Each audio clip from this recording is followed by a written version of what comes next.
Finally, we're here. So, what do we do now?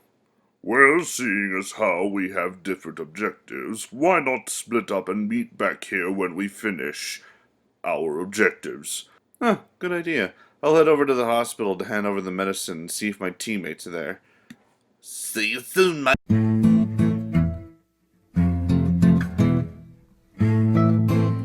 Greetings, fellow travelers. I'm the C. Dot that knows a lot, Dr. Waluigi. One of the greatest children's authors who has gone on to help make some of the best book-to-movie adaptations has to be Roald Dahl. Born in 1916, Roald Dahl is famous for writing such classic books as Charlie and the Chocolate Factory, Matilda, and James and the Giant Peach. While Dahl did lend a hand in some of the writing portions of certain movie adaptations, including the Gene Wilder movie Willy Wonka and the Chocolate Factory, he sadly never liked a majority of his adaptations, including the 14th adaptation of his work, The Witches.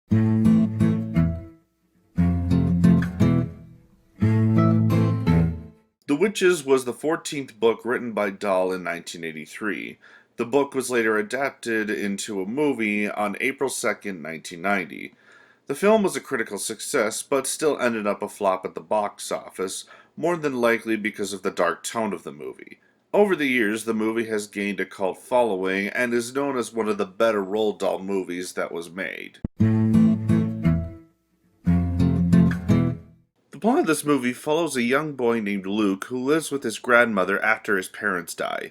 She tells him stories about the witches of the world and how they still continue to exist, kidnapping and killing children, even mentioning that she once met the most powerful witch and lost one of her fingers in battle with her. After Luke's grandmother falls ill due to a mild case of diabetes, she takes him on vacation where they encounter a witches' conference, including an old enemy of the grandmother.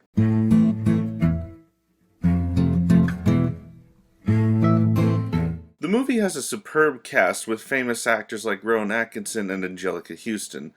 This is also true with the child stars who have surprisingly only appeared in a few small roles.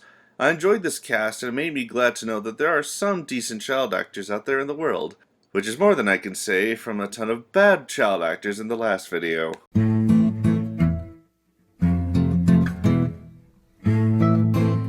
Including the amazing cast, the special effects are also amazing, which is thanks to the Jim Henson's Creature Shop. Yep, Jim Henson did the special effects for the mice. Sadly, though, this would be the last film that Jim Henson worked on before he sadly passed away on May 16th, 1990. One final thing to add is the makeup and bodysuit for the Grand High Witch, Angelica Houston's character, is really impressive, and it makes the Wicked Witch of the West look tame.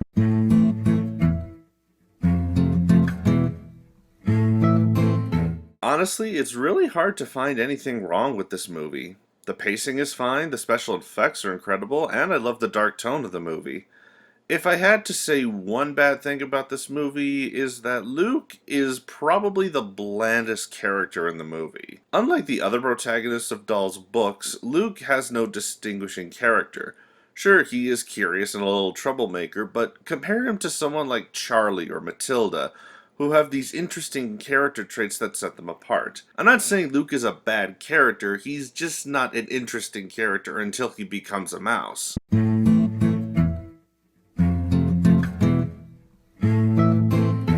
This movie is definitely worth checking out if you love dark 90s kids movies. I don't know how close this movie is to the book, but considering Roald Dahl's reaction to it during a private screening, I doubt that it's close as he would have liked it. Overall, I give this movie a 9 out of 10. If they had made Luke a more interesting character and changed the ending so it doesn't end on a sequel hook, I think this would have gotten a higher rating.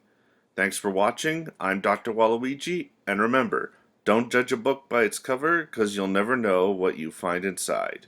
Good night, everyone. Well, with that out of the way, let's get back to the group so I can find a way out of here. Hold you! Wait, what? Ah! What are you doing? You're under arrest. For what? I didn't do anything. Tell it to the Queen, reviewer.